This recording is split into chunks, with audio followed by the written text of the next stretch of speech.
38 वृंदावन साधन का स्वरूप। कुछ दिनों बाद एक ब्रह्मचारी जी जो पिछले कई वर्षों से महाराज श्री के पास आते रहते थे, महाराज श्री पर काफी श्रद्धा भाव रखते थे। महाराज श्री के स्वभाव तथा आवश्यकताओं की सारी जानकारी उन्हें थी। वह ऋषिकेश आ गए। उनके साथ मेरा भी बहुत प्रेम था तथा वह बहुत लगन से महाराज श्री की सेवा करते थे। कुछ दिनों बाद मैंने विचार किया कि क्यों न मैं कुछ दिनों के लिए उत्तरकाशी हो आऊं। ब्रह्मचारी जी तो महाराज श्री की सेवा में हैं ही।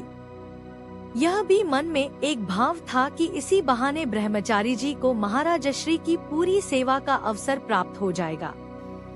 अतः मैं महाराज श्री की अनुमति लेकर उत्तरकाशी चल दिया। देवास से आए सभी लोग वापस जा चुके थे। उत्तरकाशी शंकर मठ में उन दिनों स्वामी प्रणवानंद जी थे। मुझे देखकर बड़े प्रसन्न हुए। एक ब्रह्मचारी जी भी थे। उनसे जब परिचय हुआ तो पता चला कि यह वही ब्रह्मचारी है। जब 40 के दशक में महाराज श्री उत्तरकाशी पधारे थे तो इसने महाराज जी के साथ दुर्व्यवहार किया था। उसे देखकर बड़ा क्रोध आया, किंतु अंदर ही अंदर पी गया, पर मैंने उससे फिर संपर्क नहीं रखा। कुछ दिनों बाद काशी से स्वामी नारायण तीर्थ जी महाराज पधार आए। स्वामी जी बड़े उदार चित्त, मिलनसार तथा हंसमुख सादगी पसंद महात्मा है। उनकी मुझ पर बड़ी कृपा रही। बाद में आपने मुझे 1965 में संन्यास दीक्षा से कृतार्थ किया। मैं कोई 3 महीने उत्तर काशी ठहरा। इस काल की महाराज श्री के बारे में मुझे जानकारी नहीं।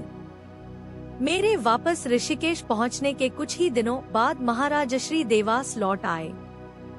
रास्ते में 2-3 दिन दिल्ली रुके तथा 3-4 दिन वृंदावन। महाराज श्री ने बताया कि वृंदावन में भगवान कृष्ण की सभी लीलाओं की जानकारी लोगों को चैतन्य महाप्रभु ने दी थी। उन्होंने सभी स्थलियों को भावावेश में दिखाया। जिस किसी स्थान पर जाने से भगवान की जिस लीला की उन्हें अनुभूति हुई, वह स्थान उसी लीला से संबंधित कर दिया गया। चैतन्य महाप्रभु भावावेश में कीर्तन करते नाचते थे।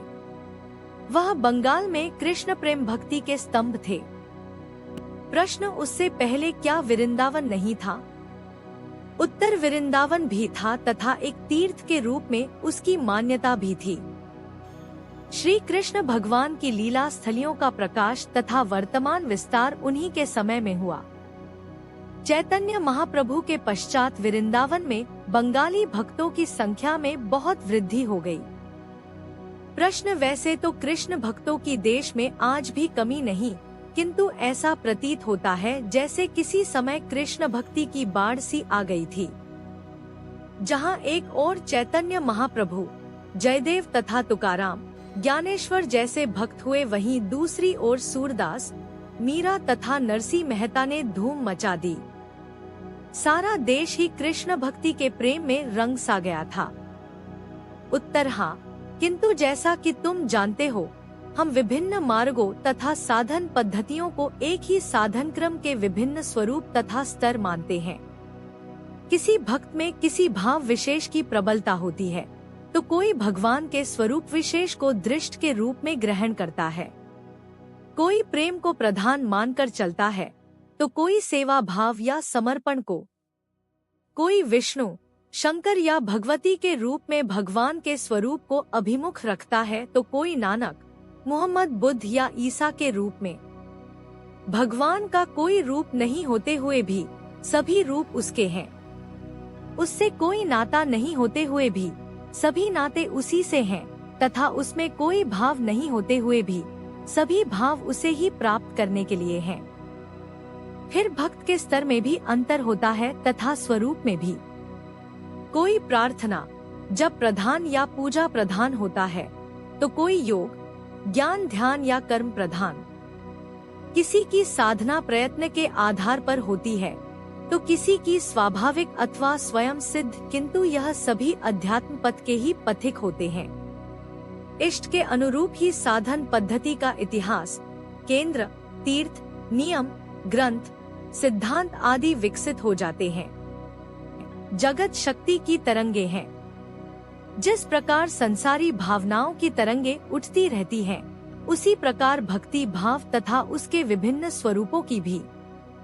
एक समय रामकृष्ण भक्ति की तरंगे भारत में उदय हुई तो सारा देश रामकृष्ण भक्ति में रंग गया। हिंदी साहित्य के इतिहासकारों ने उसे भक्ति काल का नाम दिया। उससे पूर्व भारत में मारकाट मची थी, सब ओर युद्ध ही युद्ध। रणबांकुरे अपनी अपनी वीरता का प्रदर्शन कर रहे थे। वह भी एक तरंग ही थी, जिसे वीर गाथा काल का नाम दिया गया। उन तरंगों में संसारी भी बह जाते हैं तथा भक्त भी। वास्तविक आध्यात्मिकता इन तरंगों से पृथक रहकर तरंगों को देखना है, पर उससे पूर्व कुछ देर के लिए तरंग के साथ साथ बहना पड़ता है। जो तैरकर किनारे आ लगता है वही वीर पुरुष है। प्रश्न तो साधन क्या है? उत्तर, साधन रूपी नदी के पार होना साधन है। भव नदिया की बात तो सभी करते हैं, क्योंकि वही नदी जगत के अभिमुख है, इसलिए उसी की चर्चा होती है, किंतु उसके पश्चात की साधन नदी भी साधक को पार करना पड़ती है। वह नदी पार करना भी भवनदिया पार करने के समान दुष्कर है। जिस प्रकार जगत में आसक्ति होती है, उसी तरह साधन में भी आसक्ति हो जाती है। प्रश्न, तब तो आसक्ति बड़ी दूर तक साधक का पीछा करती है। उत्तर, जब तक जीव पूर्णतया बंधन मुक्त नहीं हो जाए तब तक। प्रश्न, भक्तों की बंधन मुक्त अवस्था ही वृंदावन है। उत्तर, आध्यात्मिक दृष्टि से तो ऐसा ही है, किंतु तो भी इसी वृंदावन का आधार लेकर ही कृष्ण भक्ति का भाव विकसित हो पाता है तथा कृष्ण की बाल लीलाएं भक्तों के मन को उद्वेलित करती हैं। कृष्ण की लीलाओं के दीवाने वृंदावन के भी दीवाने हो जाते हैं। जब भाव भाव से ऊपर उठ जाते हैं तो मन तथा सारा जगत ही वृंदावन हो जाता है। जिनका आदर्श गीता का उपदेश प्रदाता कृष्ण होता है तथा गीता के अनुरूप जीवन को ढालना चाहते हैं, उनके लक्ष्य का केंद्र बिंदु गीता हो जाती है। थोड़ा समझने लगते हैं तो शरीर कुरुक्षेत्र हो जाता है। थोड़ा और आगे बढ़ते हैं तो चित्त ही युद्ध क्षेत्र हो जाता है। इस प्रकार साधक उत्तरोत्तर उन्नति प्राप्त करता है।